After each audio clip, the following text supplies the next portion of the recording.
ශිව දෙවියන් උදෙසා පුද පූජා පවත්වන අති ප්‍රබල හාස්කම් ඇති කෝණේශ්වරම් කෝවිල. කොටුවලට ඇතුල් වෙන්න පුළුවන් සෑහළු වාහන වලට පමණක් නිසා තුම්බන් හන්දියක් හෝ කොහේ හෝ ස්ථානයක ඔයගලන්ට වාහනය නතර කරලා එන්න වෙනවා. ඒ එන අතරවාරයේ ඔයගලගේ විඩාව නිවන්න මොණරුන් මුව රංචු පිටින් සදී පැහැදී සිටිනවා.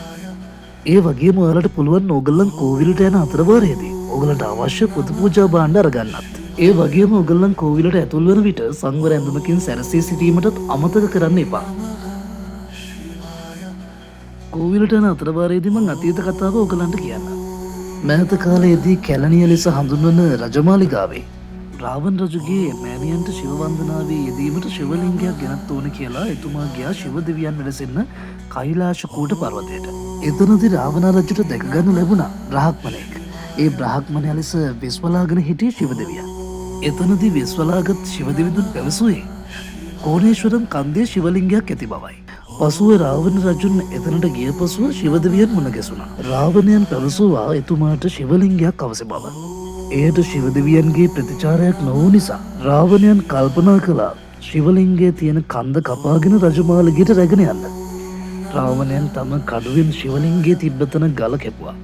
ඒ තමයි අද රාවණා කැපුම ලෙස හඳුන්වන්නේ. රාවණ කරපු දෙයට ශිව දෙවියන් කෝප වී ශිව දෙවියන් එක විටම උන්වහන්සේගේ පාවුසවා රාවණයන්ගේ හිස මත තැබුවා. පාර්වතී දේවියත් එසේම පාවුසවා තැබුවා. මේ හේතුව නිසා රාවණ රජුට ශිවලිංගය ගෙන යාමට නොහැකි වුණා. දෙවියන්ගේ කෝපයට ලක් වූ රජු සමාව අයද තම එක හිසක් කපා වීණාවක් සකසා සාමවේදය ගායනා කර තිබෙනවා. එතනදී දෙවියන්ගේ ආශිර්වාදය නැවත ලැබී ඇති අතර රාවණ රජුන් මෙම භූමියේ ශිවලිංගය තැන්පත් කර මහ දැවැන්ත කෝවිලක් තැනූ බව සඳහන් වෙනවා.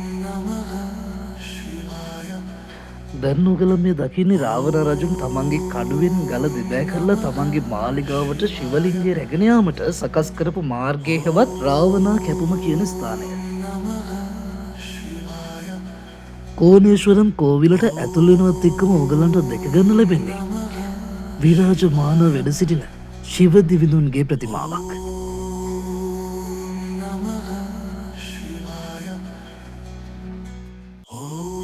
ශිව දෙවියන් දෙසා පුද පූජා පවත්වන කෝණේශ්වරම් ලොව පුරා ඉදිවී ඇති පුදබිම් අතරින් වඩාත්ම බලවත් කෝවිල බව හින්දු බෙදමුතුන් විශ්වාස කරනවා. ශිව පාර්වතී දෙවි දේවතාවුන් වැඩ සිටි ගණදෙවි කතරගම දෙවිඳුන් කෙලිසෙල්ලම් කළ පින්බිමක්කේ ඔවුන් විශ්වාස කරනවා. කෝණේශ්වරම් පිහිටා තිබෙන කඳුකෙටේ හෙවත් ස්වාමිකන්ද ගැන ජනප්‍රවාදයට අනුව අතීතයේ දෙවියන් අතර හටගත් ගැටුමක ප්‍රතිඵලයක් ලෙස දෙවියන් විසූ රන්කන්දෙන් කොටසක් කැඩී වැටී ඇති කෑල්ලක් ලෙසයි සඳහන් වන්නේ.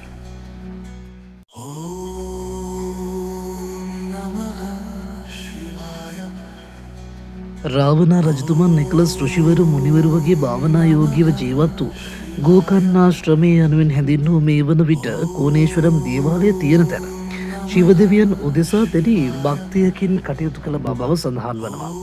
ශිව සහ පාර්වතී දෙවි දේවතාවුන්ට ගරුසරු දැක්වූයේ තම මෑණියන් හා පියාණන්ට මෙන් බව සඳහන් වනවා.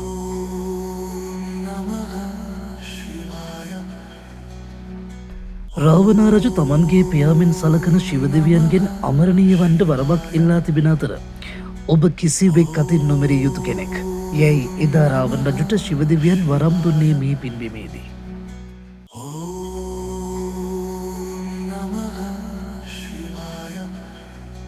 ශිව පාර්වතී දේව ශක්තියත් රාවණ රජුගේ අධ්‍යාත්මික ශක්තියත් නිසා මේ පින්බිම මහා අනුහස් ඇති පින්බිමක් ලෙස සැලකෙනවා.